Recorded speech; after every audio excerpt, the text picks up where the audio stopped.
नमस्कार, मैं अखिल Chhabra the news में आप सभी का स्वागत है। आज हमारे साथ स्टूडियो पे मौजूद है सुनील गुप्ता जी, जो वार्ड नंबर 9 से खड़े हुए। ये एक ऐसे कैंडिडेट है जो किसी भी पॉलिटिकल पार्टी से रिलेट नहीं करते, ये खुद अपने दम पे पहली बार अब इलेक्शन लड़ रहे। तो आइए हम बात करते हैं सुनील गुप्ता जी से और उनसे जानते हैं कि वो इस मुद्दों पर क्या बात करते हैं और उनके साथ ही साथ वो काफी सारे मुद्दे हमारे पास आज लेकर आए। सर नमस्कार। सर नमस्कार सर, नमस्कार। सबसे पहले तो मैं आपके मुबारकबाद देना चाहूँगा क्योंकि द न्यूज़ चैनल आया है अंडमान में। ये दूसरा यूट्यूब चैनल है, उसके लिए बहुत बहुत मुबारकबाद। धन्यवाद सर। और आपकी टीम को भी धन्यवाद सर। सर सबसे पहले तो हम आपसे यही जानना चाहेंगे कि आज आप इलेक्शन लड़ रहे हैं जो फुटबॉल के निशान से है, और काफ़ी समय से हम देख रहे हैं कई कैंडिडेट्स जो है अलग अलग पार्टी से जिनको टिकट नहीं मिल रहा है और वो दूसरे पार्टी में चढ़ जाते हैं, और कई कैंडिडेट्स ऐसे जो इंडिविजुअल लड़ रहे हैं। आपका क्या ऐसा था सर जो आपने आज इलेक्शन लड़ने के आपने ये विचार रखी है? Thank you for asking the question. सबसे पहले अपने वार्ड नंबर 9 के जनता को नमन करता हूं और उनसे रिक्वेस्ट करता हूं कि फुटबॉल के निशान पर वोट करें। मैं फुटबॉल लाना भूल गया हूं, सॉरी फॉर दैट। अभी आपके क्वेश्चन में आते हैं कि मैं कोई पॉलिटिकल पार्टी से नहीं हूँ जी। मैंने कभी पॉलिटिकल में आने का भी सोचा नहीं था और पॉलिटिकल पार्टी से भी कोई रिलेशन में दूर दूर तक नहीं था। लेकिन यहाँ आने के बाद मैं यहाँ का जो हालात देखा और मेरे अंदर मैं अपने अंदर में खोजा कि सुनील किस चीज़ के लिए बना है, सुनील किस चीज़ के लिए फिट, बेस्ट फिट किस चीज़ के लिए है जी। तो मुझे लगा मेरे अंदर एक लोगों से मिलना जुलना, बातचीत करना, उसकी मदद करना, ये एक बहुत अच्छा क्वालिटीज़ है। और दूसरा मेरे अंदर मैनेजमेंट की क्वालिटीज़ है, एडमिनिस्ट्रेटिव एक्सपीरियंस है। मेरे पास 20 साल का मेरे पास एक्सपीरियंस है एडमिनिस्ट्रेटिव का।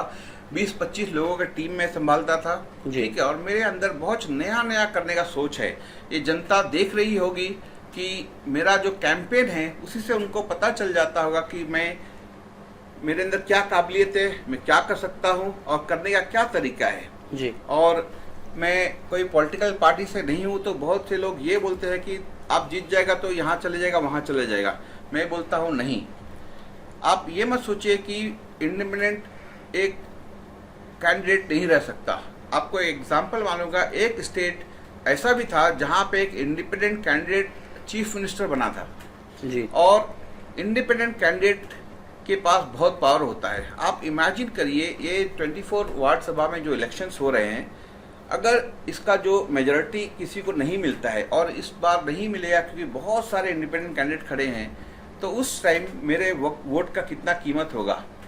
उस टाइम में मैं नेगोशिएट करूंगा काम से जी। कि मेरे वार्ड में जो काम करेगा, मतलब काम तो मैं ही करूंगा लेकिन मेरा टर्म्स एंड कंडीशन रहेगा, उसके हिसाब से मैं आगे जाऊंगा। तो सर बेसिकली आपकी क्या क्या डिमांड्स है जो आप काम करने के लिए, क्योंकि अधिकतर जितने भी पार्टीज के सबके जो मैनिफेस्टो की अगर हम बात करें तो वो ऑलमोस्ट सब सेम है। आपके पास इतना ऐसे क्या खास बात है सर जो आप अलग से काम करवाना चाहेंगे? बहुत अच्छा क्वेश्चन पूछा आपने। ये है मेरा मैनिफेस्टो और यहाँ में डिटेल में मैंने लिखा है। जैसे मैं बहुत अलग अलग बातें करता हूँ, जैसा वार्ड सभा बनाने की जी। एक मेरा कॉन्सेप्ट है वार्ड सभा। देखिए, वार्ड सभा जब बन जाएगा बहुत सारे प्रॉब्लम अपने आप सॉल्व हो जाएंगे जी। अभी वार्ड नंबर 9 एक बहुत वास्ट और बड़ा वार्ड है। ओके। इसको एक जगह से कंट्रोल अगर मैं करना चाहूँ तो इट्स नॉट पॉसिबल जी। मैं चाहूंगा कि वार्ड सभा बुलाया जाएगा जिसमें लोग आएंगे जी, लोग आके अपनी प्रॉब्लम्स बताएंगे जी। मेरे अपने साथ में जो म्यूनसिपैलिटी के जेई है, स्टाफ है, इलेक्ट्रिसिटी के और भी जो है, उनको लेकर बैठूंगा, प्रॉब्लम डिस्कस होगा और उसका एक सोल्यूशन निकाला जाएगा, कौन सा काम पहले होना, कौन सा बाद में होना। सर बट लोग आपके ऊपर भरोसा क्यों करें? Yes, very good question. भरोसा क्या करें? देखिए, इलेक्शन एक जुआ है जी। बिल्कुल ठीक है। लोग अगर मुझ पर भरोसा नहीं कर सकते तो मैं सेम क्वेश्चन कर सकता हूँ, लोग सामने वाले पे भरोसा क्यों करें? क्योंकि इससे पहले जो एक बड़ी पार्टी का काउंसलर थे वहां से जी 7 साल तो वो नहीं दिखी। आप बता सकते हैं, नाम बता सकते हैं आप? नाम छोड़िए, ठीक है। तो मेरा ये है कि मैं एक वेल क्वालिफाइड हूँ जी, ठीक है। मैं 15 देशों में घुमा हूँ जी, ठीक है। मैं आईटी इंडस्ट्री में काम किया हूँ। मैं कॉलेज में यहाँ पे लेक्चरर रहा हूँ 2-3 साल के लिए। उसके बाद मैं जर्मनी में कुछ साल काम किया हूँ और मैं स्टार्टअप में भी काम किया हूँ। नैसकॉम सेलेक्टेड 10,000 स्टार्टअप में काम किया हूँ। इतना कुछ छोड़कर मैं अगर वापस आता हूँ, मैं जंगली घाट का लोकल लड़का हूँ, आकर मैं अगर कुछ करना चाहता हूँ तो वेरी सिंपल है कि ये क्यों आया है। वेरी क्वेश्चन जैसा आपने पूछा, बहुत से पूछते हैं इतना छोड़ के क्यों आया है जी। मैं काम करना चाहता हूँ, बेसिकली मैं काम करना चाहता हूँ। और अगर मैं वापस जाना चाहूँ इंडस्ट्रीज में, मुझे अच्छा पैकेज मिल जाएगा, बट मेरा अभी वो desire of earning money and fame वो सब खत्म हो चुका है। मैं ज़मीन पर रहना चाहता हूँ, ज़मीन के लोगों के साथ काम करना चाहता हूँ, मदद करना चाहता हूँ जी। ठीक है, तो मुझे इस मौका मिलेगा तो मैं ज़रूर प्रूव करूँगा। तो सर अभी जैसे कि आप अपने वार्ड नंबर 9 पे जो इलेक्शन की कैंपेनिंग करे, तो इस अभी जो लोग तक आप पहुंच रहे हो, तो लोगों का क्या रिएक्शंस मिल रहा है आपके कैंपेनिंग में? लोगों का सबसे बड़ा रिएक्शन है जो मुझे डांटते हैं। किस बात के लिए? तुम लोग इलेक्शन के आया था जी, वोट मांगने तो मुंह खोल के आया था, उसके बाद दिखता नहीं कभी भी ठीक है। तो मैं बोलता हूँ माफी हाथ जोड़ के मांगता हूँ, बात आपका बिल्कुल सही है, आप बोल रही हैं जो सही है, मेरा भी कंप्लेन यही है जी। तो उसके बाद मैं समझाता हूँ, देखिए मैं नया कैंडिडेट हूँ, पिछले बार जो मैडम थी वो दिखी नहीं किसी को, उन्होंने खुद मतलब ये हालत है कि जो वार्ड 9 के जो बीजेपी के बाकी जो मेंबर्स हैं जो उनके रहे हैं पार्टी में, वो खुद ही बोलते हैं कि मुझे हमें वोट मांगने के लिए शर्म लग रहा है, राइट। तो हर घर घर में जाता हूँ, उनको समझाता हूँ, माफ़ी मांगता हूँ, मैं ऐसा नहीं करूँगा, मैं सब छोड़ के आया हूँ, मैं लोकल लड़का हूँ। अगर मैं वही समझाता हूँ, अगर मैं कुछ टाइम पास के लिए आया होता तो मैं अपना मोबाइल नंबर नहीं देता। कोई भी ऐसा कैंडिडेट नहीं होगा जिसने अपना मोबाइल नंबर दिया है और पूछा है कि आपका क्या प्रॉब्लम है, बताए मुझे, मैं इसको सॉल्व करने की कोशिश करूँगा जी।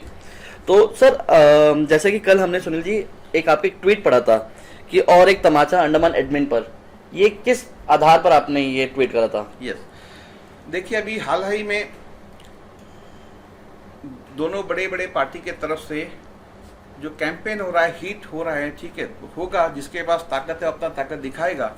तो जैसे एक पार्टी ने चेन्नई से किसी को बुला लिया, एक पार्टी ने किसी को हैदराबाद से बुला दिया, और ठीक है अच्छी बात है, बुलाइए, नो प्रॉब्लम, लेकिन उसके साथ रूल एंड रेगुलेशन को फॉलो नहीं करना, ठीक है, बिना हेलमेट के जाना, और जब 9 जन का या कुछ 10 जन का परमिशन मिला है वहाँ पे एक हुजूम लेकर जाना इज नॉट फेयर, राइट। तो ये जब हुआ तो एडमिनिस्ट्रेशन क्या कर रहा था? मेरा क्वेश्चन एडमिनिस्ट्रेशन से था कि जब कोई भी पार्टी, कांग्रेस का भी देखा, बहुत हुजूम लेके डिगलीपुर में यहाँ में चलते हैं, बीजेपी वाले चलते हैं, टीडीपी चलते हैं, सब चलते हैं, तो एडमिनिस्ट्रेशन क्या करता? तो क्या ये बात आप, ये जो हाल ही में जो रैली बीजेपी वालों ने निकाली थी, या आप उनकी बात कर रहे हैं? यस, उनकी बात कर रहा हूँ जी। प्लस कांग्रेस का भी मैं देखा कल, उनका जो प्रेसिडेंट है यहाँ का, वो बहुत बड़ा एक ग्रुप लेकर चल रहा था जी, तो इस उनके खिलाफ है।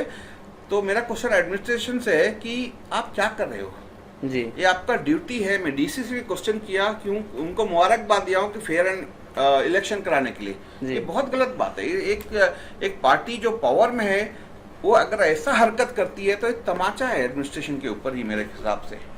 तो सर ये इस चीज के लिए आप आगे, अगर ये इस चीज को एडमिनिस्ट्रेशन नजरअंदाज करते तो आप क्या करेंगे इस पे? देखिए इलेक्शन तो 2-3 दिन में खत्म हो जाएगा जी, बिल्कुल। मुझे वो नहीं है, मैं इश्यूज उठाता रहता हूँ। अगर आप इसका पुराना एक वीडियो देखे तो मुझे कुछ लोगों से ये पता चला, जैसा डेयरी फार्म एरिया है वहाँ पे कुछ लोग दारू पी के या ड्रग्स कर कुछ बदमाशी करते हैं, कुछ लड़कियों को छेड़ते आते आते। मैंने उसका भी एक ट्वीट किया था, ठीक है। उसके बाद वहाँ का एरिया का थोड़ा पेट्रोलिंग बढ़ा है। जैसे आज आपका मेरा देखेंगे तो आज एक जंगली घाट पे एक एरिया है जहाँ म्युनिसिपल एक टेम्पररी डंप यार्ड बना दिया है, तो उसको मैंने रेस किया है। तो मैं ऐसा नहीं हूँ कि कोई एक पर्टिकुलर चीज मेरे आंख के सामने जो आ गया या जो जानकारी आ गई मैं इसको करूंगा। ड्यूरिंग द कैंपेन में एक छोटा सा इशू बताना चाहता हूँ। ड्यूरिंग द कैंपेन मुझे एक ओल्ड लेडी मिली जो ऑलमोस्ट बेंड थी 90 डिग्री से।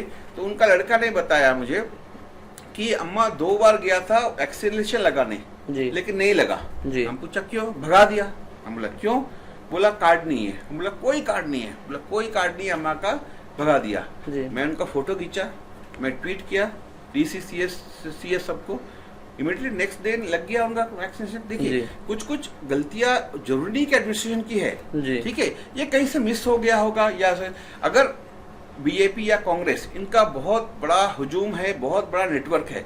अगर इनके दिमाग में ऐसा कुछ आता तो पूरा अपने कार्यकर्ता से बोल सकती थी कि भाई अपने वार्ड में, अपने गांव में पता करो कोई वैक्सीनेशन से बचा है, उसको हम वैक्सीनेशन लगाएंगे। ये बहुत पॉजिटिव स्टेप होता था। नहीं, बट ये तो सरकार ने खुद अपनी तरफ से जितने भी सीनियर सिटीजन थे उनको घर घर पे जाके वैक्सीनेशन लगाया जाता। देखिए पता नहीं, एक इनका इसलिए छूटा क्योंकि उनके पास कोई आईडी कार्ड नहीं था जी।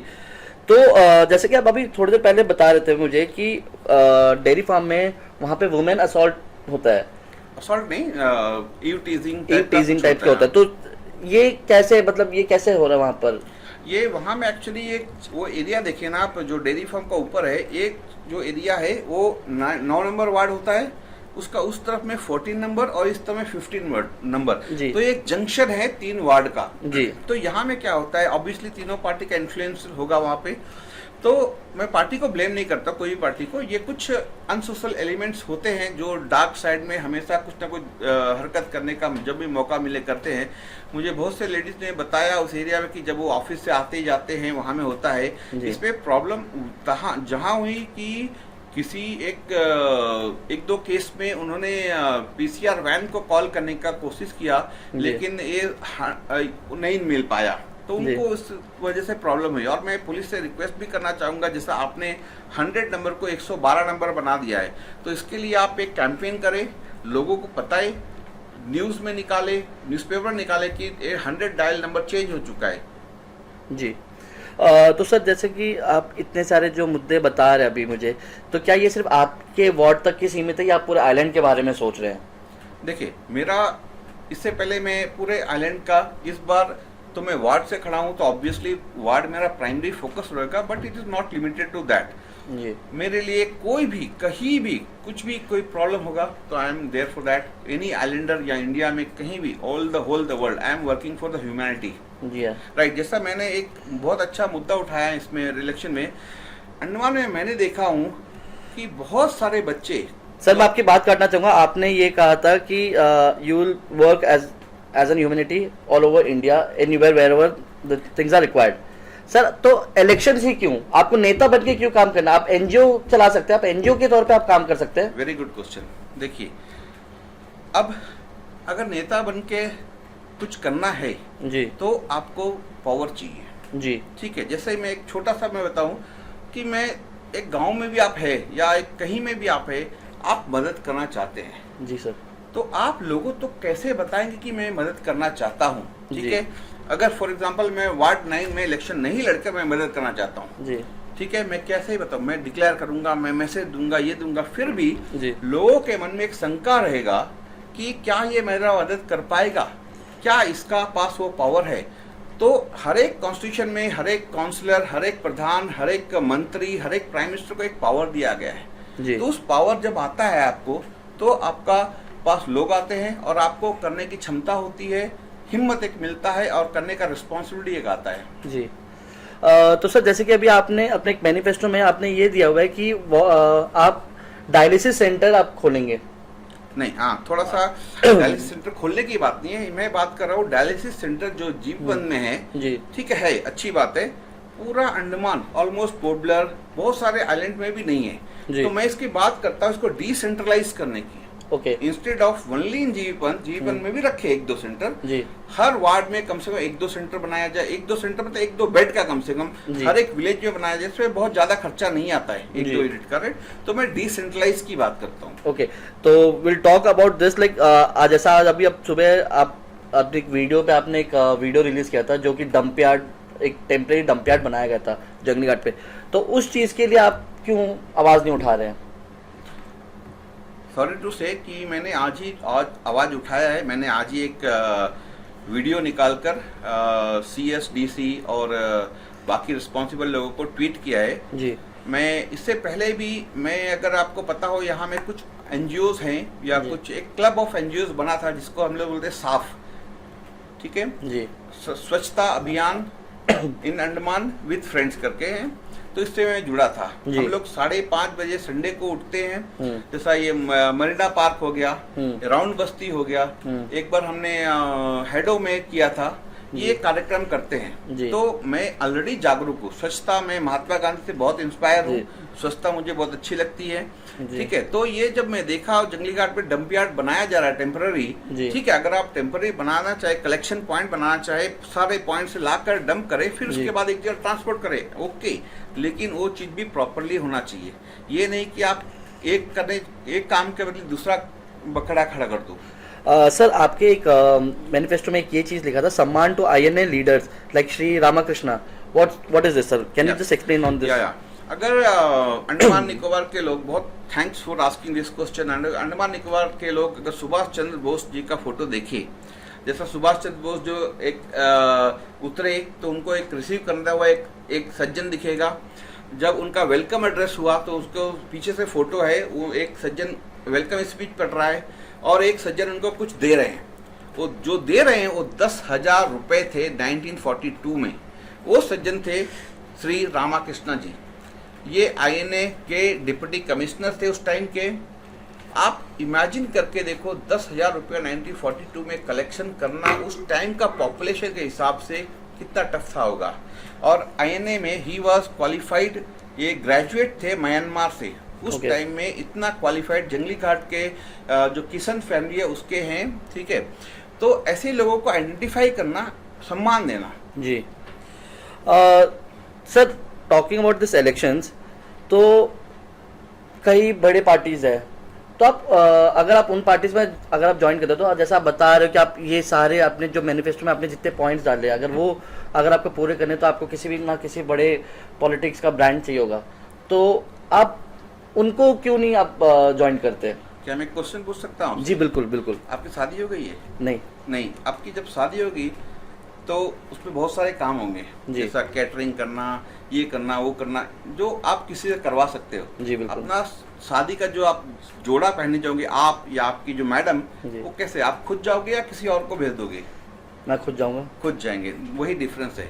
देखिए, मैं इंडिपेंडेंट हूँ, राइट, मैं फ्री हूँ, आई एम एजुकेटेड, मुझे लिखना पढ़ना अच्छी तरीके से आता है, I know strategy, I know marketing, I know negotiations, जितने स्किल्स होने चाहिए एक बीजेपी पार्टी के अंदर जितने स्किल्स है वो मेरे अंदर है, ठीक है।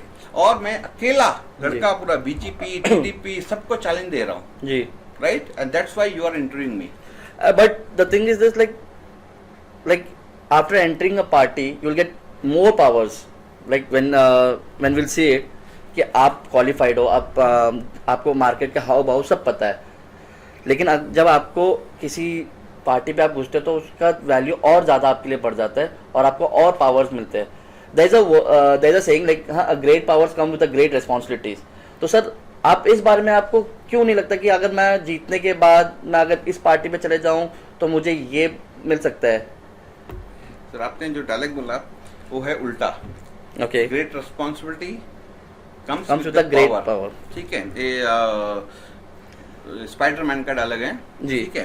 तो देखिए, मेरा मानना है कि जैसा मैं आपको शेरवानी वाला एग्जांपल दिया, अभी मान लीजिए, ठीक है, मैं इंडिपेंडेंट हूँ, मैंने वार्ड सभा का मैं इनवाइट करा है, लोकल लोग, मैं अपना नंबर पब्लिश किया, मुझे फोन आएगा डायरेक्ट, सर मेरा घर में आज ये हो गया, या कचरा साफ नहीं हुआ, या एक बड़ा इशू रिटर्निंग वाल बनाए, ये बनाना है, मैं वार्ड सभा में डिस्कस करूंगा, ओके करना है नहीं करना है, और राइट। अभी मैं पार्टी में हूँ, XYZ पार्टी में हूँ, वो करना है तो मैं बोलूँगा हाँ आपका बनेगा, फिर मुझे ऊपर से फोन आएगा, कौन सा एरिया में है, मैं बोलूँगा ABCD, नहीं वहाँ में तो लोग वो पार्टी को वोट करता, हमारे वाले नहीं है, आप एक काम करो, इसको डिले करो जी, ठीक है। तो ये सब है, आई एम फ्री मैन जी, मुझे विश्वास है कि मैं अच्छा करूंगा जी। First of all you should have believe in yourself जी। मुझे मालूम है कि मैं अच्छा करूंगा, मैं बोला मुझे साथ, और ऐसा नहीं है कि पार्टी में जीत जाऊंगा तो मेरे साथ कोई बड़ी पार्टी नहीं रहेगी, दे नीड मी, मैं बोलता हूँ मैं इंडिपेंडेंट रहूंगा, बिकॉज अगर आपके पास नॉलेज है जी तो दे विल लीड मी। मैं बोलता हूँ बड़े बड़े पार्टी के जो उम्मीदवार खड़े हैं ना, जीतने के बाद वो मुझसे लेटर लिखाने आएंगे कि भाई मुझे एक लेटर लिख दो करके जी, right. So according to you, आपको सबसे जेन्युइन लीडर कौन लगता है अंडमान के अंदर इस वक्त, और क्यों? देखिए, मैं एक 1992 का एक किस्सा बताता हूँ। मैं उस टाइम 12th क्लास में ट्यूशन पढ़कर सेक्रेटरीट रोड से ऊपर जा रहा था कहीं पे, तो एक स्कूटर रुका जी, बोला कहाँ जाता बच्चा, हम बोला सर घर जाता, बैठ जाओ, बैठ गया मैं, लेके छोड़, बोले हमको जानता कौन है, हम बोला नहीं जानता, विष्णुपद राय बोले जी, हम बोला सॉरी सर मैं नहीं जानता, ठीक है। वो इंसिडेंट था। सेकेंड इंसिडेंट हुआ 2002 में, जब मैं क्वालिफाइड होकर सब कुछ आया, मेरे पास एक आइडिया था डिजिटल लाइब्रेरी और जो इंटर आइलैंड टिकट है वो सिस्टम को विथआउट इंटरनेट इंटीग्रेट करने का जी, वो मैं थोड़ा बहुत किया था। द फर्स्ट सॉफ्टवेयर जो बना था इंटरलैंड का, आपको याद होगा 2002 से 2003 के बीच में, आप अगर इंटरलैंड जाने के लिए टिकट खरीदेंगे आपको कंप्यूटराइज टिकट मिलेगा, वो सॉफ्टवेयर मैंने डेवलप किया था जी। तो उन्होंने मुझे इतना अच्छा सा वेलकम किया एंड मुझे सेक्रेटरी से बात कराया कि आप ये बात करो, वो बात करो, सब कुछ राइट। तो आई थिंक एंड उसके बाद भी मैं उनको बहुत जगह देखा हूँ, जिस तरह मैं डीसी ऑफिस जाता हूँ अकेले आए पहुंच जाते हैं सीधे साधे अकेले। उसके बाद मैं उनको और भी एक दो जगह देखा हूँ, हॉस्पिटल में एक दो बार देखा हूँ। तो वो मुझे काफी लोकल लीडर्स में मुझे काफी अच्छे लगते हैं। तो सर जैसे अभी आप बता रहे हैं कि 2002 पे आप उस टाइम पे भी आपने ये सोच रखा है कि आइलैंड्स की तरक्की के लिए, तो सर पॉलिटिक्स में इतना लेट एंट्री क्यों? या उस टाइम में देखिए ये कोई ऐसा उस टाइम में जस्ट पढ़ के आया था। 2002 में मैं लेक्चरर था पॉलिटेक्निक में, 2002 से 2004 तक। दैट टाइम मेरे दिमाग में करियर था, राइट, करियर था। 2002-04 से फिर मुझे अपॉर्चुनिटी मिली, फिर चला गया, फिर TCS, हनीवेल, HCL टेक्नोलॉजीज और डच बैंक एक जर्मनी में फ्रैंकफर्ट में कंपनी में काम किया। I have worked in Airbus A380 which is the largest airlines, right? My code is there. So उस टाइम ऐसा कुछ मेरे दिमाग में विचार नहीं था, जबकि मुझे ऑफर किया गया था। जब मैं विष्णुपद राज जी का एग्जांपल बता, कि मेड मी एग्जीक्यूटिव मेंबर कुछ, तो एक दिन अचानक न्यूज़पेपर में नाम आ गया था, मेरे कोलीग्स ने बताया आपका आ गया, हमको मालूम ही नहीं था जी। बट ओके दैट टाइम मैंने कभी सोचा नहीं था, लेकिन आज वो धीरे धीरे डेवलप होती गई लोगों का हेल्प करके, ये सब करके। तो मैं सोचा अच्छा मौका है, कूद जाते हैं। तो सर जैसे अब ये जो जंग आपने जो छेड़ी है, तो इस जंग में आपके साथ और कौन दे रहा है? ये जो जंग मैंने छिड़ी है वो जंग है अच्छाई की, वो जंग है प्यार की, ठीक है। तो मैं किसी लड़ने नहीं आया हूँ, मैं सबसे मिलकर लोगों के साथ रहकर लोगों के लिए लोगों को द्वारा काम करने आया हूँ जी। मेरी किसी से जंग नहीं है सर। अच्छा, तो सर आप मुझे ये बताइए, तो ये W9 केयर फंड क्या है? हाँ, ये बहुत अच्छा क्वेश्चन पूछा आपने। मैं इसके एग्जाम्पल समझाऊंगा आपको। अभी देखिए पिछला 2 साल कोविड का चल रहा है जी, राइट, सारे फंड फ्रीज हो चुके हैं। तो अभी एक काउंसलर अगर मेरे टाइम में हो जाता, मैं काम करना चाहता हूँ लेकिन फंड नहीं है, ओके। तो मैंने एक अल्टरनेटिव फंड की बात की है, वार्ड 9 फंड है, सब similar to PM care fund, okay. एक मैं क्राउड सोर्सिंग का जरिए से दुनिया में बहुत से लोग हैं जो हेल्प करना चाहते हैं। अगर आप कोई अच्छा प्रोजेक्ट बता दे कि मैं अपना वार्ड में एक काम करना चाहता हूँ, मुझे 2 लाख की जरूरत है, प्लीज फंड, बहुत से लोग क्राउड सोर्सिंग करेंगे। यहाँ के लोकल लोगों से भी हम लोग क्राउड फंडिंग कर सकते हैं। तो ये वो फंड है जिसको हम लोग आगे कुछ काम में या कुछ यूटिलाइज करेंगे। ओके, सो बेसिकली ये आपके वार्ड्स के जितने भी प्रॉब्लम्स होंगे तो उस चीज के लिए ये फंड्स को आप यूटिलाइजेशन कर सकते हैं apart from government foundation. Okay, and what is this about like ward ministers? या ये मैंने सोचा है, देखिए एक बहुत बड़ा वार्ड के लिए एक काउंसलर को अगर वो दिन भर यहाँ से वहाँ भागा दौड़ी सब कुछ करता रहेगा तो नया नहीं सोच पाएगा जी, राइट। तो जैसे मिनिस्टर्स होते हैं वैसे ही मैंने सोचा हर कॉलोनी, हर एरिया से एक दो लड़कों को, अनएम्प्लॉयड यूथ को या लेडीज को, किसी को पिकअप किया जाएगा ऑन वॉलेंटरी बेसिस, ठीक है। और हम लोग छोटे मोटे काम उनको ऐसा जिम्मेदारी दूंगा जैसा उनको पता करना है कि उस एरिया में कुछ प्रॉब्लम चल रहा है नहीं चल रहा है, कोई सीनियर सिटीजन है, कोई डिसेबिलिटीज है, किसी बच्चे को ट्यूशन पढ़ाया जा सकता है, वो पढ़ाएगा। पेमेंट हम लोग W9 केयर फंड की तरह करूंगा। फॉर एग्जांपल एक फोन आया, एक लेडी सीनियर सिटीजन ही बोली हमको हॉस्पिटल जाना है, थोड़ा डॉक्टर से मिलने, घर में कोई नहीं, आप मुझे लेके जाओ।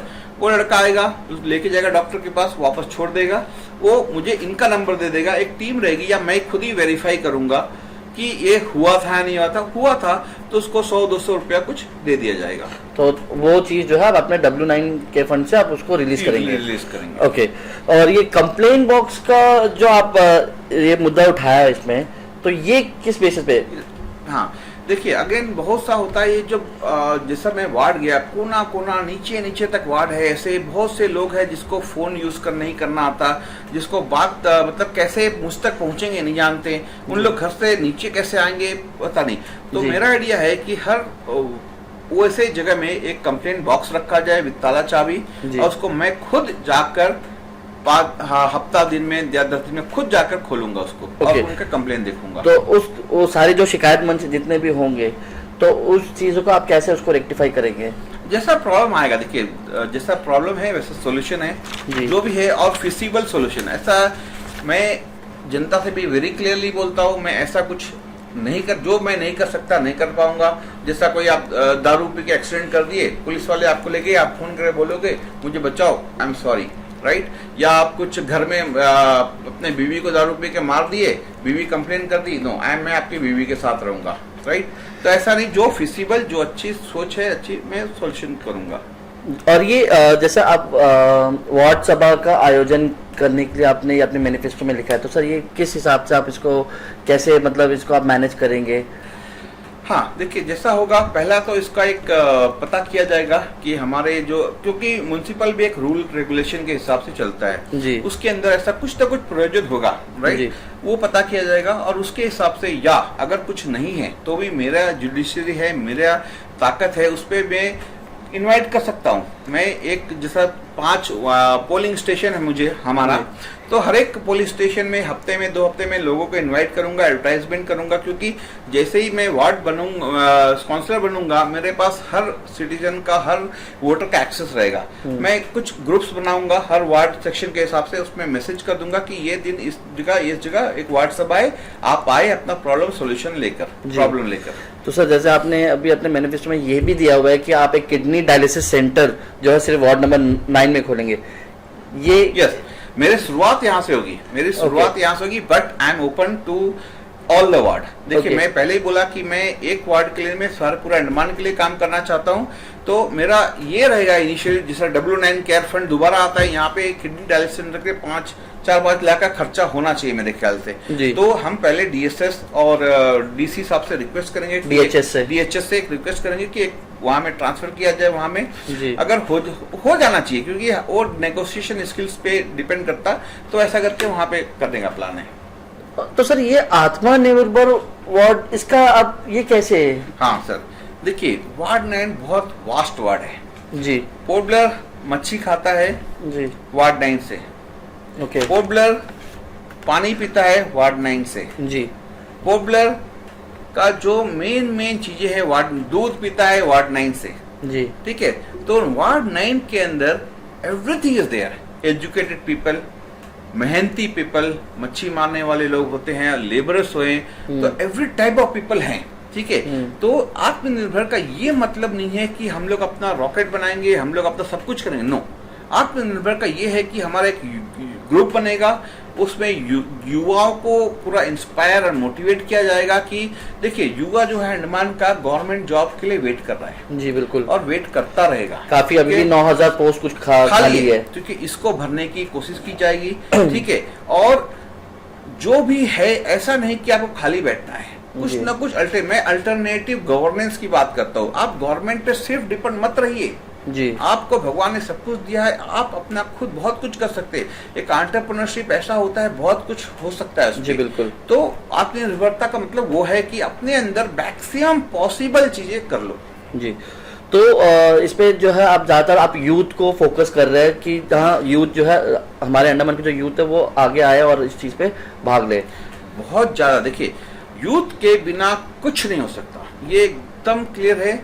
Youth is the energy of the society जी।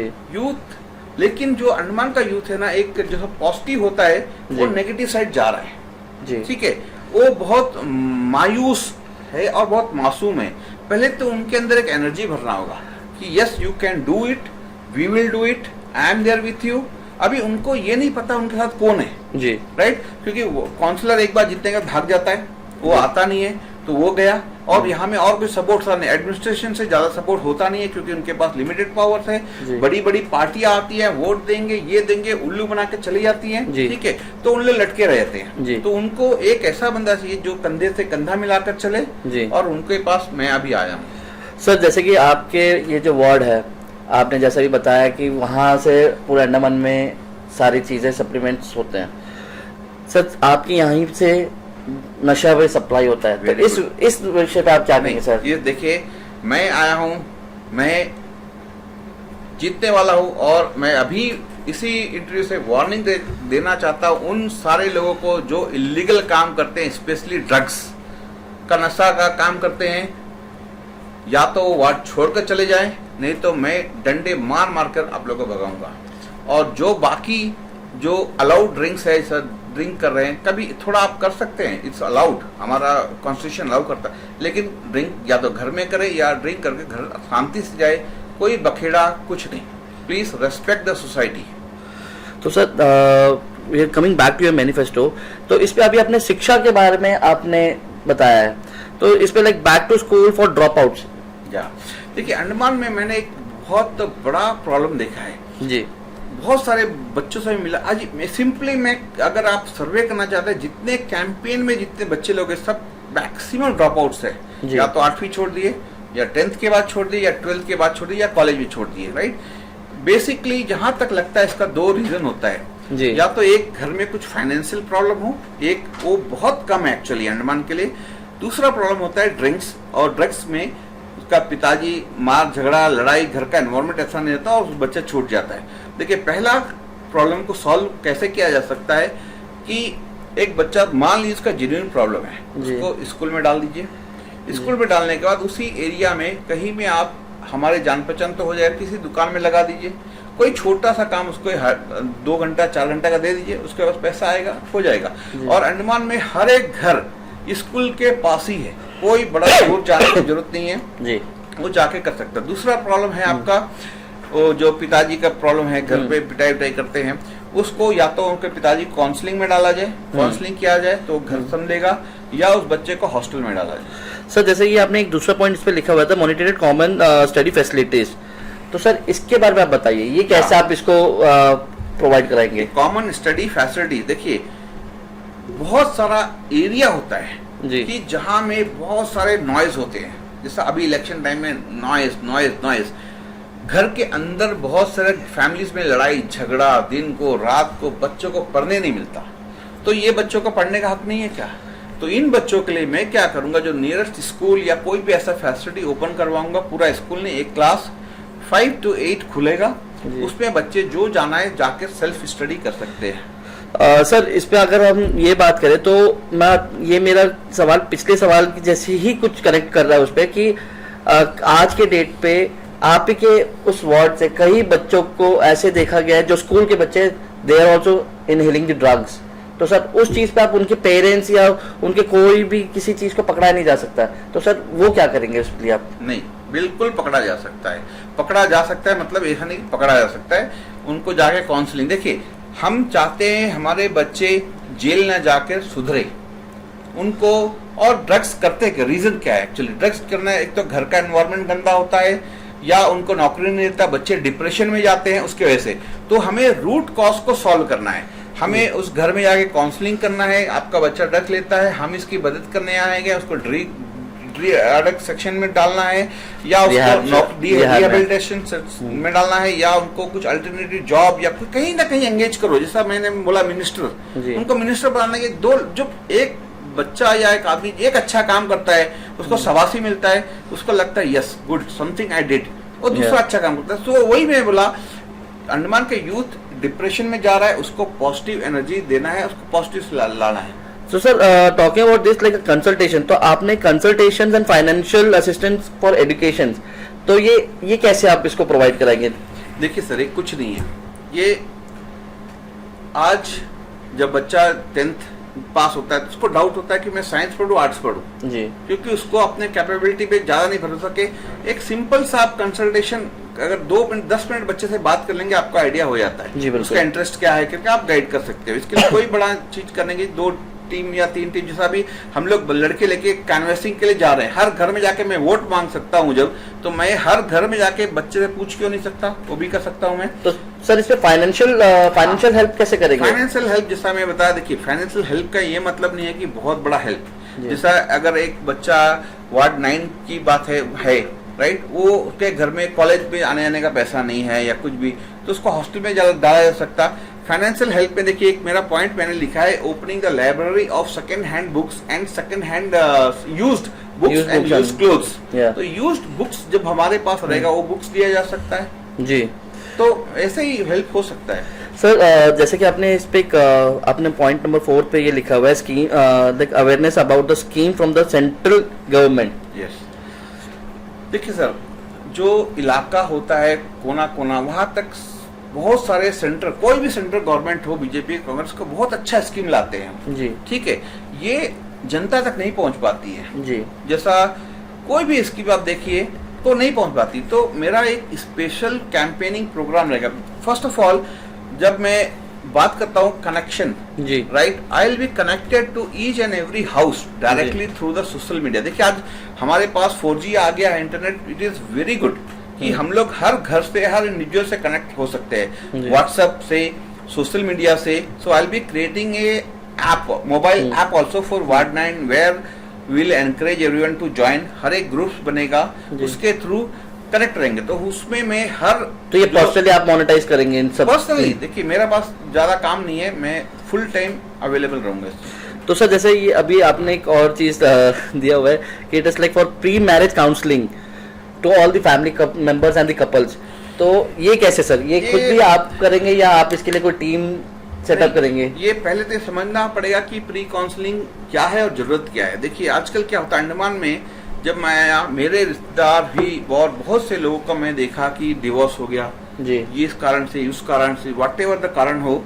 तो मैं सोचा कि एक्चुअली मैं कहीं में एक कोर्स देखा था, इसके लिए कोर्स होता है, प्री मैरिज काउंसलिंग के कोर्स होता है, जहाँ में लड़के लड़की को अलग से समझाया जाता है कि पति का क्या कर्तव्य है, पत्नी का क्या कर्तव्य है, सास ससुर का क्या कर्तव्य है, पत्नी को कैसे ट्रीट करना है, सब। तो ये वो चीज है। प्लस ये कौन करेगा, मैं नहीं करूंगा, इसके लिए जो एक्सपर्ट है, बहुत सारे एनजीओज है जो आगे आएंगे, उनके द्वारा किया जाएगा। तो सर तो आप मतलब ये आने वाले समय पे जैसे आप बता रहे कि आप like you are being as a very confident, तो like after winning an election as per your words, तो आप क्या चाहते हैं कि like the youth of the Andaman should enter the politics? Very much, very much. देखिए जब तक youth, actually not only politics, I want youth to enter all the places, you know, क्योंकि हर जगह है एक्चुअली, डिफेंस में, जॉब में, हर जगह यूथ है। अगर देखा जाए सिंपल, तो अगर आप देखा जाए तो यूथ IAS IPS बनने का एज लिमिट होता है, ओनली यूथ। अब मैं नहीं बन सकता, राइट? तो it is understood and it is accepted, the youth are having the most energy जी, और उनके पास दिमाग है, काबिलियत है, उनके अंदर हिम्मत है, सबसे अधिक हिम्मत है, राइट? तो जैसे मैं पॉलिटिक्स में आया हूँ, वैसे गुड और भी बहुत आ रहे हैं। लाइक वार्ड नंबर 1 में देखा मैं mister Rashid, ration Rashid, very good friend of me, वो भी बहुत अच्छे कैंडिडेट है। तो वो भी पॉलिटिकल एफिलिएटेड नहीं है कहीं से। तो यूथ को आना चाहिए, और पॉलिटिकल जहाँ तक मेरा अभी तक का एक्सपीरियंस है, it's good, it's beautiful, it's good. Sir आपसे एक ये है कि आपने कई अंडमान के कई म्युनिसिपल एरियाज में आपने बैनर्स देखे होंगे जहां पर बीजेपी सरकार ने ये लगाया कि 2014 से पहले और 2014 के बाद, और वो आज के डेट पे अपने वोट्स जो है हमारे प्राइम मिनिस्टर के नाम पे मांग रहे हैं। तो इस विषय पे आप क्या कहेंगे सर? देखिए सर, हर जगह प्राइम मिनिस्टर को अगर आप लेकर आओगे तो सुनील कुमार गुप्ता वर्सेस मोदी इलेक्शन हो रहा है। तो या तो आप सुनील कुमार गुप्ता को उनके लेवल में बैठा रहे हो या उनको नीचे ले आ रहे हो, ये ठीक नहीं है। ये लोकसभा का इलेक्शन नहीं हो रहा है। लोकसभा का इलेक्शन मोदी के नाम पे लड़िए, लेकिन एक वार्ड का इलेक्शन जहां नाली की बात होती है, गंदगी की बात होती है, ठीक है, वहां में एक छोटा मुद्दा होना चाहिए, छोटा। एक्चुअली ये प्रॉब्लम है क्या, मैं बताता हूँ। ये जैसे सॉफ्टवेयर कंपनीज में कुछ कंपनी का स्ट्रैटेजी रहता है, उन लोग बेस्ट पिक करते हैं, बेस्ट बंदा, और हायर जो करेंगे, पूरा मार्केट आपको 10 लाख दे रहा है, इन लोग देंगे 12 लाख सैलरी जी, और 6 महीने आपको छोड़ देंगे, काम ही नहीं करना, आप वो 12 लाख पे एडजस्ट हो जाओगे, खर्चा बढ़ जाएगा, आपका लोन बढ़ जाएगा, सब कुछ बढ़ जाएगा, और उसके बाद काम देना शुरू करेंगे जी। अब आप परेशान हो गए हो जी, आप कंपनी छोड़ना चाहते हो जी, तो आप जाओगे कहाँ जी? आपको वापस 10 लाख पर एडजस्ट होना पड़ेगा या उससे नीचे जाना पड़ेगा, तो आप मजबूरी में। तो ये जो बीजेपी का और बाकी जो बड़ी बड़ी पार्टी कांग्रेस ये सब का है कि इतना खर्चा करो कि हम जैसे इंडिपेंडेंट आने से डरे और छोटी मोटी पार्टियां गुम हो जाए। लेकिन उनका पाला भी मोदी के फैन से पड़ा है, सुनील कुमार गुप्ता से। सर मेरा आपसे एक लास्ट सवाल है, आप हमारे अंडमान के जनता और यूथ को क्या मैसेज देना चाहेंगे सर? मैं अंडमान की जनता और यूथ से एक चीज बोलना चाहूंगा, be good, do good, think good, सब कुछ सॉल्व हो जाएगा। आप किसी का बुराई मत सोचिए, अच्छा काम करने का सोचिए, छोटी छोटी बातों पे फोकस करिए, राइट। जैसा खाना खा के आप थाली खुद धोइए, बच्चों को सिखाइए अच्छी अच्छी बातें। अगर आपका बच्चा हेलमेट पहनते मना करता है तो just say him it is a rule, you are to wear. उसको ये मत बोलिए पुलिस जाएगा, चलान होगा, गिर जाएगा, एक्सीडेंट होगा, no, just tell him this is the rule, this is the law of country and you have to follow. And मैं देखता हूँ जैसा करप्शन हमने टच नहीं किया, एक मुद्दा उस पर मैं बोलूंगा जी। मैं एक टारगेट देता हूँ इंडिया को और अंडमान को 20 साल का। 20 साल बाद करप्शन जीरो हो जाएगा। कैसे? अगर प्लान फॉलो किया जाए। आप करप्शन में आज के जो है जनरेशन, उसको टारगेट करिए ही मत, आप बच्चों को सिखाइए, बच्चों को टारगेट करिए। करप्शन है, बच्चों को ये सिखाइए कि पापा अगर आपको गिफ्ट देते हैं बर्थडे में, एक अच्छा सा गाड़ी ला के दे, पापा से ये सवाल करे, पापा ये करप्शन के मनी से आया है या आपका मेहनत के पैसे से आया है? आपका पति आपको अगर एक सोना का कुछ गिफ्ट देता है, उससे ये सवाल करिए, क्या ये करप्शन के पैसे से आया है या बिना करप्शन के पैसे है? वो आदमी अपने आप करप्शन छोड़ देगा, राइट। तो ये जो राइट टू फ्रीडम, आप कभी भी किसी से भी कुछ पूछ सकते हैं, वो तो हमारे पास है ही, बिल्कुल है। तो ये हमारे आने वाले जनरेशन के जो छोटे बच्चे, उनको सिखाना पड़ेगा, सिखाना, उनके दिमाग में डालना पड़ेगा करप्शन इज बैड। तो वो आजकल देखिए, मैं जहां तक ऑब्जर्व करूंगा ना, करप्शन थोड़ा बहुत, जैसा मैं एक दो डिपार्टमेंट के साथ दूसरे दोस्त लोग काम करते हैं, उन लोग बोले वहां नहीं होता है जी, किसी किसी डिपार्टमेंट में होता है, तो चेंजेस आर कमिंग। तो लेकिन हमें एक ऐसा जो हमारे बच्चे हैं स्कूल में, एंड हमें सबसे ज्यादा इज्जत प्राइमरी स्कूल के टीचर को देना होगा जी, कि माँ बाप के बाद सबसे ज्यादा अहमियत एक देश को, सोसाइटी को प्राइमरी टीचर की है, क्योंकि वही बच्चे के दिमाग में डालते हैं कि उसको कैसा बनना है, क्या बनना है, कि क्या चीज। हमें क हमेशा ABCD हमेशा जिंदगी में याद रहता है, हम कोमा से उठेंगे तो भी याद रहता है। क्यों? क्योंकि हमारे एक वो एज, जो हमारा एज होता है टेंडर एज, उसमें जो मेमोरी में जाती है रहती है काफी दिनों तक। आप एक सिंपल एग्जांपल देखिए, जब हमारा जनरेशन था, आप हर गली नुक्कड़ में देखेंगे सिगरेट बहुत फेमस था, स्टाइल में पीते, लेकिन आजकल मैं नहीं देखता हूँ। आजकल के यूथ में, यूथ इन द सेंस जो टीनेजर्स है, उसमें ज्यादा इसका तलब नहीं दिखता मुझे जी। तो सर, लास्ट फाइनल मैसेज आप क्या देना चाहेंगे सर हमारे चैनल के माध्यम से, और हमारे चैनल पे आपको आज आके कैसा लगा? बहुत अच्छा लगा आपके चैनल में आकर।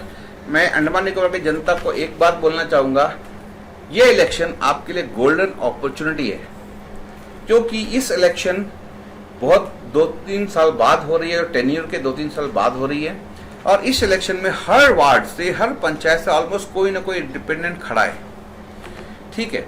तो अभी जो बीजेपी और जो कांग्रेस, जो मेन पार्टी है, अगर मान लीजिए वो नहीं जीतकर इंडिपेंडेंट कैंडिडेट जीत जाता है, तो इन पर प्रेशर क्रिएट होगा कि हमने जो काम नहीं किया है उसके लिए हमें जनता नकार रही है।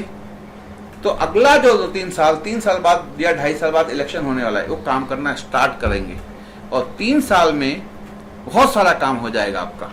तो इस बार बहुत सारे इंडिपेंडेंट कैंडिडेट को, या पार्टी का कोई अच्छा कैंडिडेट है उसको भी वोट करें।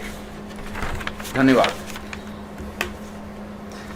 तो ये थे हमारे सुनील गुप्ता जी, जो आज बहुत सारे मुद्दों पे इन्होंने हमसे चर्चा की है, और आने वाले इलेक्शंस पे ये इनका खुद का एक सिंबल है फुटबॉल, जो वार्ड नंबर 9 से खड़े। इन्हें आप देखिए, इन्हें समझे, प्यार दीजिए अपना बहुत सारा, और जो भी इन्होंने अपने मैनिफेस्टो में बताया, आप इस बारे में सोचे कि अंडमान की उन्नति के लिए ये आगे काम कर रहे। हमसे जुड़े रहिएगा, हमारे चैनल को लाइक करिए, सब्सक्राइब कीजिए, और प्लीज शेयर करिएगा। तब तक के लिए मैं कैमरामैन के साथ अखिल छाबरा, द न्यूज़। नमस्कार।